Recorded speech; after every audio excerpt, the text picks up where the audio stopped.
Hey, what's going on, everybody? Thank you all for tuning in. It is the weekend recap on the Crawford Chronicles. I am your host, PK, and as always, Homer Chris and Sweetie Bones Bryles. Bryles, let me start off by saying thank you for the hat.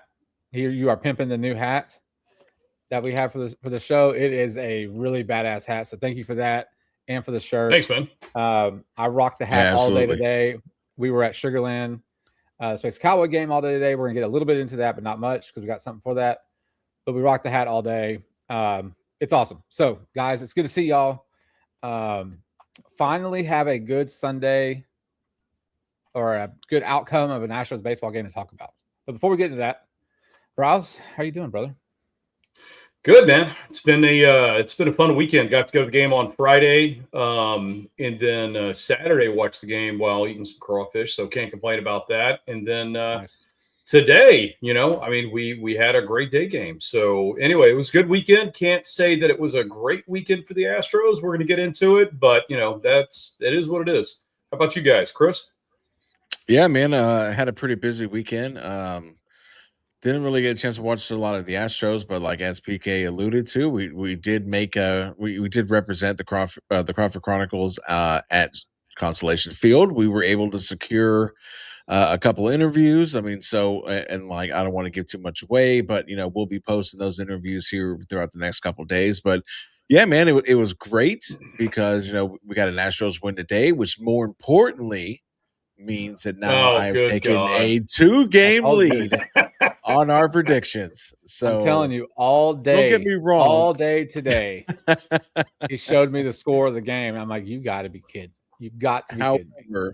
However, if you look at these standings, it reminds me of the old school AL West when all you had to do was be within 10 games of 500 to win that division. So besides that, I had a great day at the park today, got home late, came back, hung out for like 5 minutes. Then here we are going at it again. So yeah, kind of doing double time, but yeah, man, PK, I think I pretty much know how your day went today, but how about the Friday and Saturday? Friday, look, I stopped watching the game like halfway through it. I'm gonna be honest with you. About the sixth and seventh inning. Seventh inning, I was like, okay, that's gonna be enough Astros baseball for tonight. Saturday, I was down in Galveston with my daughter. She had a beach tournament. So that was cool. And then today, like you said, we're Sugarland representing and got some real good stuff to show you guys the next couple of days. But yeah, man, let's just get into this. Let's just rip that Band-Aid off. Okay. Let's rip the Band-Aid off. Braz, I know your history of bad luck when going to the Astros game. I'm actually not going to put this on you on Friday. Like I'm not. It was over really early, even though the score was relatively close. LMJ was on the hill, and he started the game off, I think, with like 2 or 3 walks, like pretty good. I mean, it was not a good way to start. I mean, a 3 spot in the first inning. Look, overall, McCullers, he went 5, 7 runs, 5 earned, 4 walks, 3 Ks, 2 bombs. I think when we scored. I mean, hell, dude, it was 4-0 after 2, and you tied it up in the bottom. And you were really kind of hanging out with them score wise. Like, I mean, your offense wasn't doing anything, but you also weren't letting them extend their lead until the 6th and the 7th inning. And they said, cool, we're tired of playing around. Here's 7 runs in 2 innings. And then that decided the game. So look, Yiner went yard. Shoemake, he went yard in the 7th, so I'm assuming that's his first MLB pop. By then, I had flipped over to MLB The Show on my Diamond Dynasty, so I did not see that home run. But Bryles, you were there. I'm assuming that it was just as loud inside Daikin as it was on my television with all those damn Yankee fans in the stadium. It was frustrating because yes, there were a lot of Yankee fans in the stadium. I don't really, I guess. Oh, no, you know what? I take that back. I do get it because, there's a lot of transplants here in Houston, obviously, so, if you're from New York, you're a Yankees fan, you're going to show up for the series, of course. You've got a good team. Why not? But it was frustrating to not hear the Astros fans come through and cheer louder than the Yankees fans. But at the same time, they didn't have a whole lot to cheer for.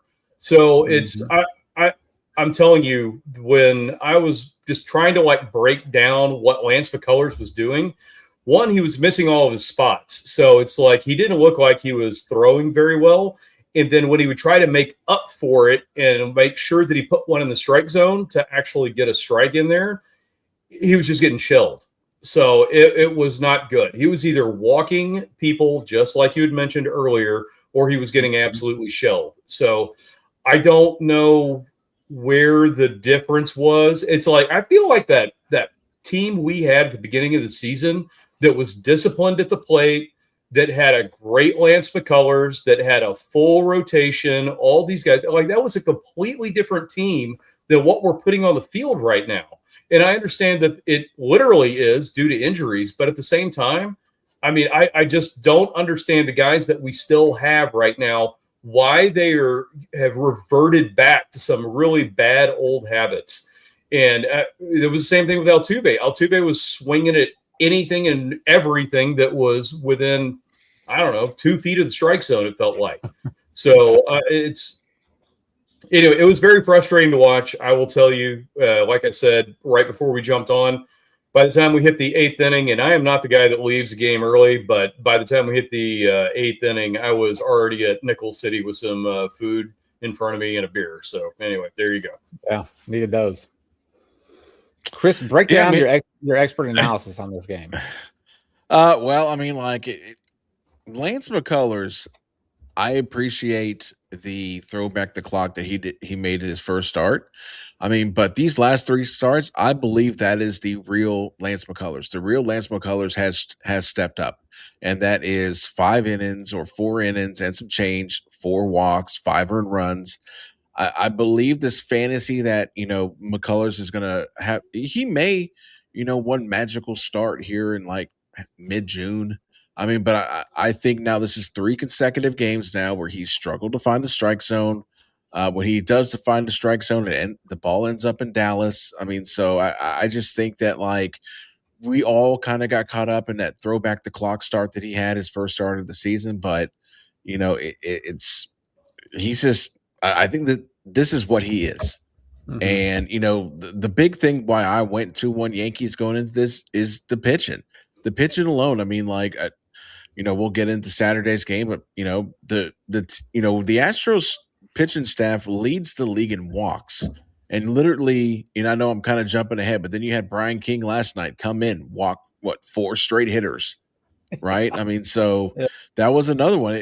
Like my questioning with this team is gonna be the pitching, because if the pitching is hammered crap, it doesn't matter what the offense does, or recently what they cannot do. I mean, so like, thank God you had a pitcher go out there today. Arrighetti again goes 7 innings, looks freaking fantastic. And imagine that when you have a pitcher that doesn't walk 17 hitters and doesn't get into trouble and gets taken out of the game by the 4th inning, look, you win a game. I mean, so I understand we got a lot of pitchers that are hurt. We're going through the same shtick that we went through last season. I mean, but like the pitching as a whole has went down. It's a down arrow when compared to last season, where the pitching basically carried the team. And I just don't think this offense, when you have your whatever dog shit lineup that is spotted throughout there today, where you had Dustin Harris, Shoemake, and the other young kid. I mean, you had 7 hits in today's game, and all 7 of those hits came from 3 hitters. Yeah. The rest of your team, offers. I mean, so the offense right now is not equipped with the guys being hurt and the spot of giving guys days off. I mean, you came into this game, 8 games under 500, and you're resting Altuve. Why? I mean, so I know I kind of wrapped up the entire series, even though we did win today. But yeah, I mean, it's just like it's this series is like a perfect example of what the Astros are lacking and what they can do when they're not lacking. And what they can do when they're not lacking was today. So I guess we'll go into last night's game. Well, that just about wraps up this episode. Thanks, Chris. We'll see you guys later. for just taking care of the rest of it, man. We're gonna get out early. Yeah. So look, couple things. I know you're gonna give me some shit because I am. I was gonna let it slide. I was gonna let it slide that you said Brian King came in last night and gave up 4 walks. However, you would be incorrect, and it would be the guy that I've been pimping out since spring training. Oh, was it Sousa? My bad. It was man. Sousa. You know, his first start. That's why there's 3 first of us to appearance. check each other. The first appearance of the season was last night, and your boy didn't look good. A third of an inning, 1 hit, 2 runs, 4 walks, and there you have it. Your guy going a third of an inning that's not ideal, right? Like it's not what you want. The 4 walks is definitely not what you want. But let's start from the beginning. Burrows goes 5, 5 hits, 2 earned, 2 runs, 2 earned, 8 Ks, 3 walks, 2 bombs. And look, man, like you're on the board first. You're 2-2. You're 2-2 going into the 7th, and then they go and score 3 in the 7th, 1 in the 8th, and 2 in the 9th, and they beat you 8-3. Right? Your bullpen again. Tang takes the loss. Sousa gets the 4 walks. Blue ball with 2 walks. Jade Murray comes in at the end. I mean, whatever, right? I mean, but you had 7, 9, 10 walks between all the pitching in yesterday's game. 10 walks. And with that, I mean, hell, the Yankees went 2 for 8 with runners in scoring position. Trent Grissom, Mr. Slow pitch softball guy, he went yard. Austin Wells went yard. Caballero went yard. Correa Walker went yard for us. It's just, dude, like you summed it all up when you summed up the whole weekend in your 2-minute monologue, and that was when you have a pitcher that can go 5 or more, 6 to 7 innings or more, and you save a bullpen, and you can win the game like we did today. You had a guy that probably struggled to get through 5, right, from a pitch count perspective, and then he had the 8 Ks, but he gave up the 2 bombs, and then your bullpen comes in and pees down their leg essentially, right?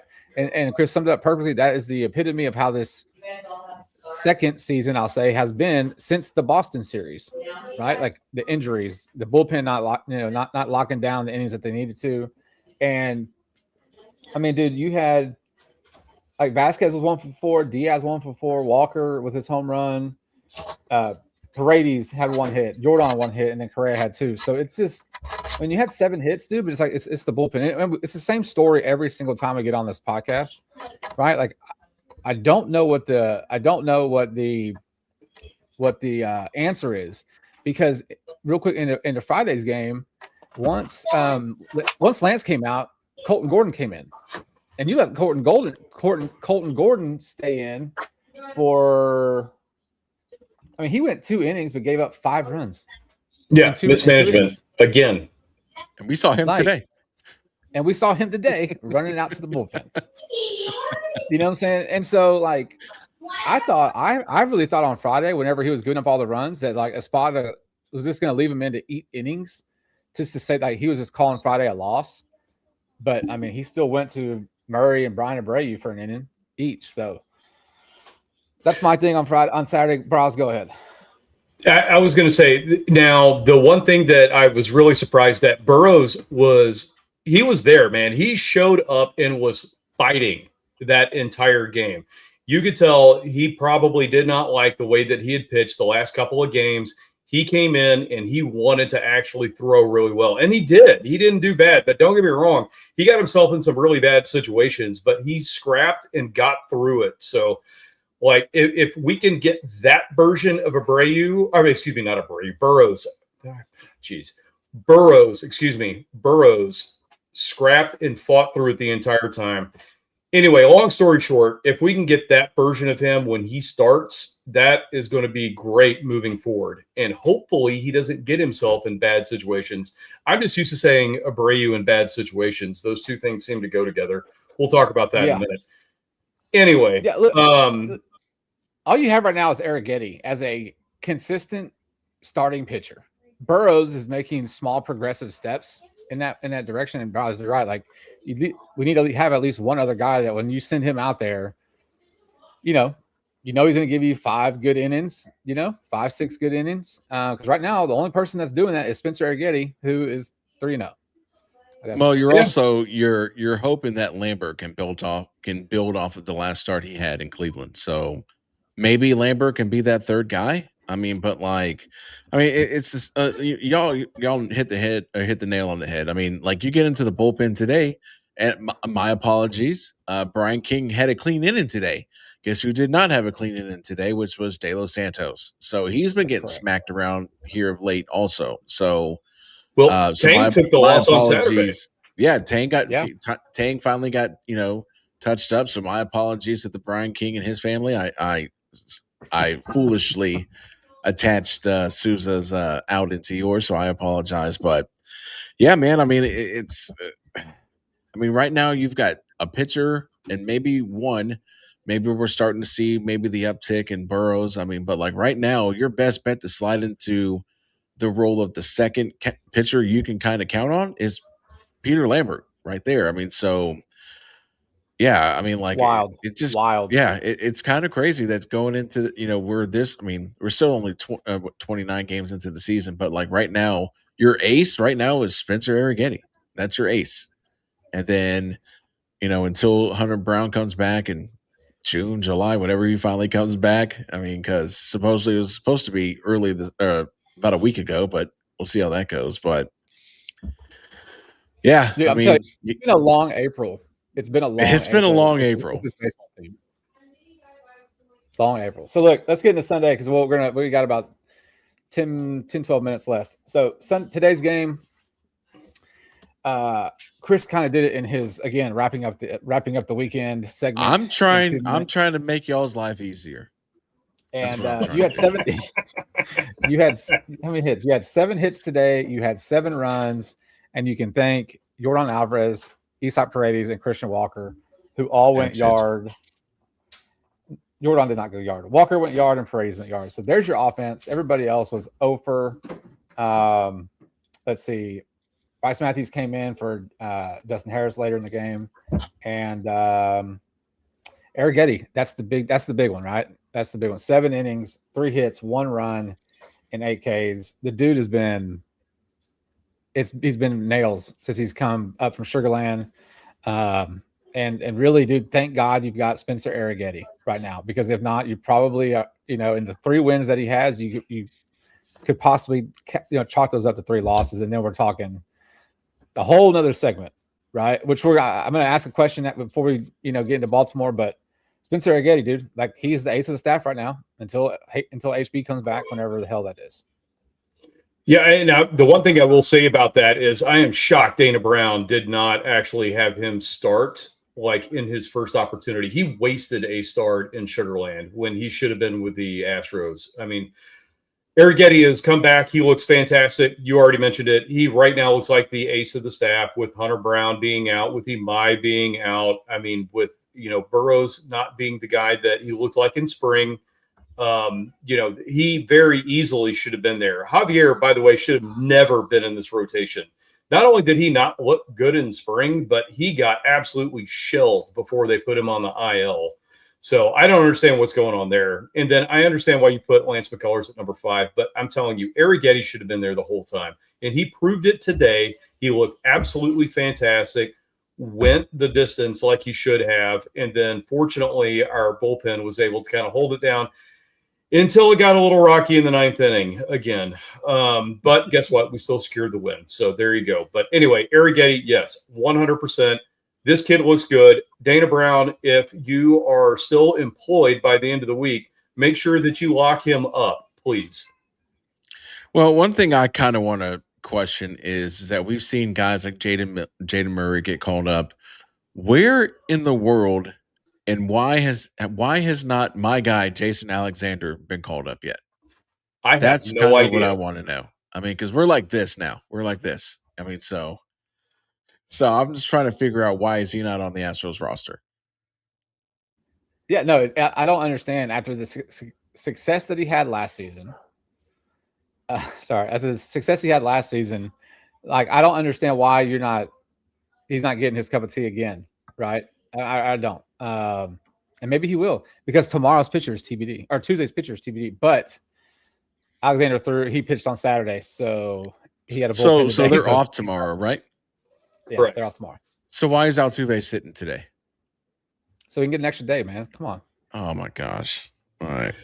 I want to say one thing real quick about that. Did you guys see what happened in Boston last night? Yeah, everybody got fired. Everybody. They went through, fired every coach that they had. Chad Tracy was the interim manager today, and a bunch of dudes nobody has ever seen. I'm telling you, if Espada keeps I was just saying, Chad Tracy, didn't he used to play for the Dodgers back in the day?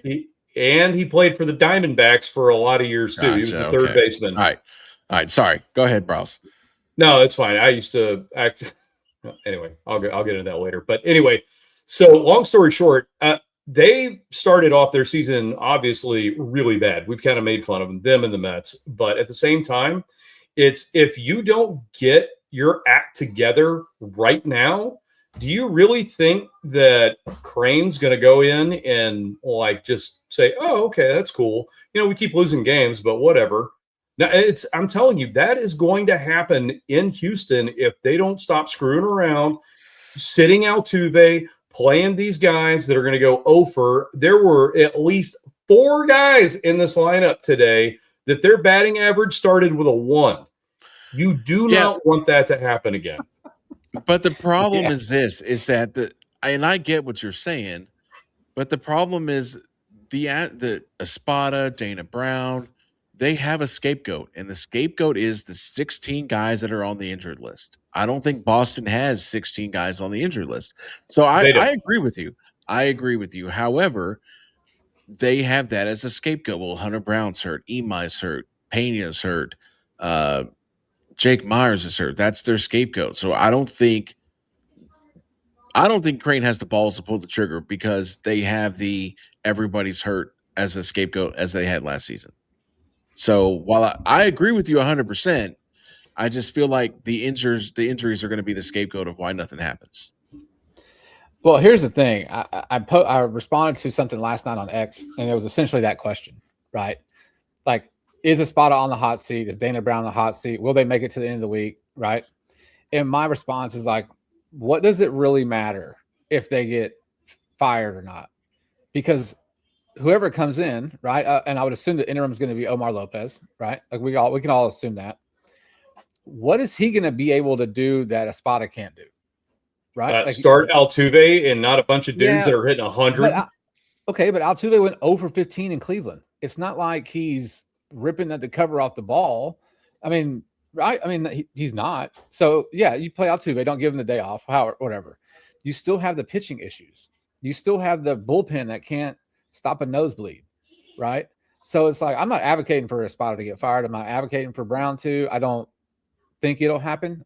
To Chris's point, like I don't really think it will because they've had back-to-back seasons of injuries. You're halfway to possibly setting your record that you set last year to injuries. And last year, we all know they missed the playoffs by 1 game, right, with 30-something injuries.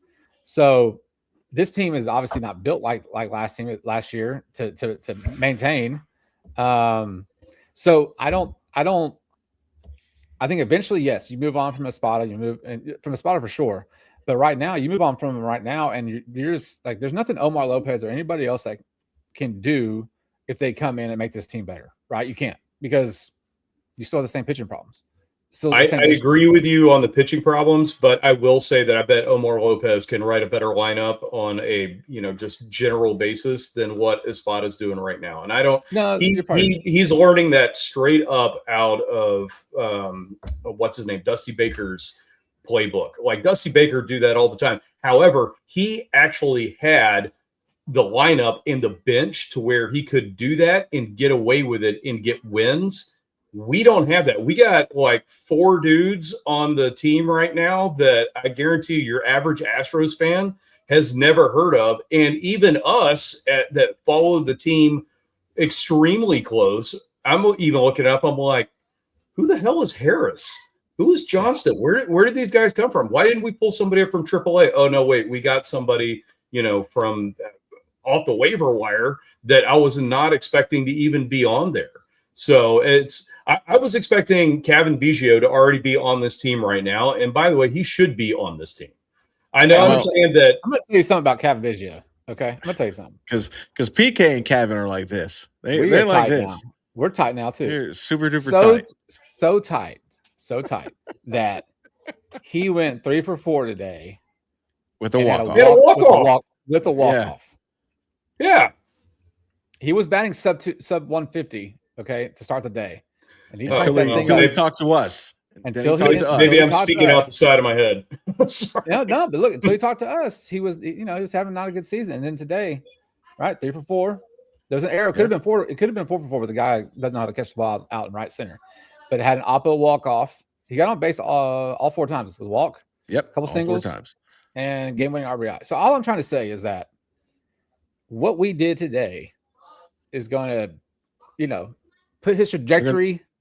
To get him out of Sugar Land into Houston. Yeah, maybe he'll play for the Astros. Maybe we'll play Call of Duty together. I mean, I don't know. As of right now, the sky is the limit. Sky's the limit right now. I mean, look, he gets on to Call of Duty, so Yeah. I mean, maybe I'll somehow stumble across his handle for playing. Yeah, online I mean, like somehow. There wasn't exactly a change of gamer tags. I mean, per se, I think maybe we asked after he had walked away, which, I could have swore maybe he heard and he was like, I'll get back to you. Yeah. But we're almost there. We're almost there. We're close. We're close. There. But no, like in all seriousness, it was actually really cool, man. He's really cool. Jason Alexander is freaking awesome too. But no, look, to your point of like call up so-and-so from Sugar Land, right? I mean, dude, you already have everybody up there. As a matter of fact, you're going out and picking up guys off the waiver wire, off the street, because you don't have anybody really down in Sugar Land to bring up, right? Like Kevin had a great game today, but like, look, in all honesty, like his batting average has been pretty low, right? Today was a good game. I didn't see anything down there today that says, oh, damn, okay, like why is this guy not getting the reps up off Crawford, right? So you got everybody up that you can who's healthy, which is why you've got a Shoemake and a Dustin Harris and a Johnson from somewhere else. You know what I'm saying? So it's unbelievable that I don't even know if it's luck or just bad luck. Like I don't know, man. Like it's something. Someone needs to go in there with sage around somewhere, walk around and do all that stuff. Where's Pedro Serrano when you need him? Go get Joe Boo out, dude. Yeah, go get Joe Boo. No, I mean, somebody. But yeah, I mean, like you guys said, I mean, like we saw DeZenzo. I think DeZenzo has played 1 or 2 games because he's coming back from an injury. I mean, so the only people that are on that Astros team, as far as to my knowledge, that has any type of major league experience is Kevin Biggio, Zach DeZenzo, who's working his way back up, and then you have the catcher Carlos Perez. That's it. I mean, it's not like it's been 2 years ago where you had 6 or 7 guys down there just chilling, just waiting to get the call. I mean, your outfield wise, you're on your sixth or 7th string outfielder. Yeah. I mean, so who else are you going to call? There's no one to call. You might have to call Trevor Bauer. Who knows? It's just like, dude, like who really? You better bring these guys up from double to get some, do what Zach Cole. Bring some guy up that's crushing in double to triple, give him like 13 at bats, see what he does. Call him up. Call him up. Send his ass to Crawford. Send it. Who cares? Right. So no, man, it's wild. But look, we went way over on that. This is fine. Yeah. Let's get into Baltimore. All right. Well, before we get into Baltimore, Baltimore. Oh Jesus! No one needs to see let's do a check on our predictions because one of us got a W for this last prediction. But look at those terrible. Oh boy, we suck at life.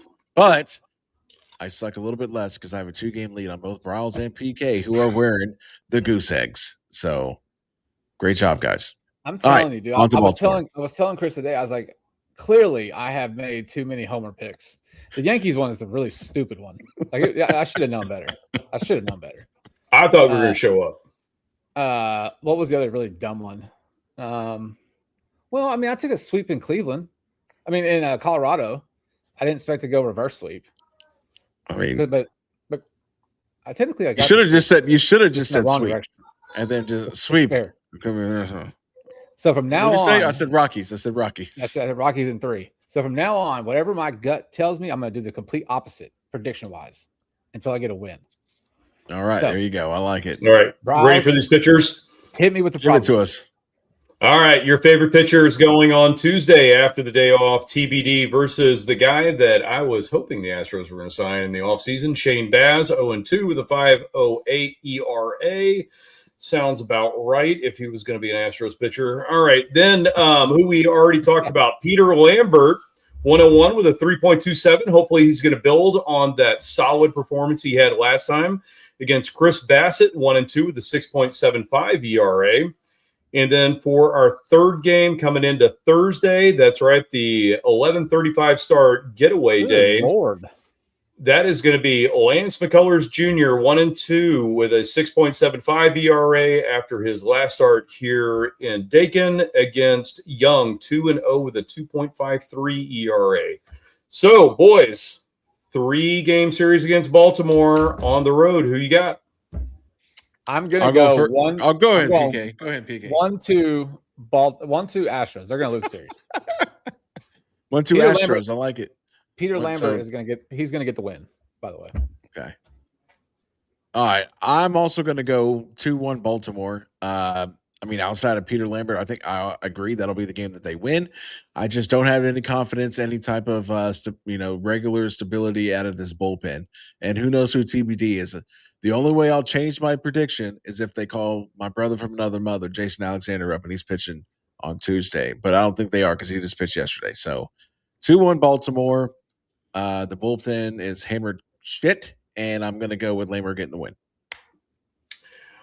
Okay, so Baltimore just took 2 losses to Boston, and we've already kind of expressed what happened in Boston. They are not a good baseball team by any stretch of the means. So I'm going 2-1 Astros.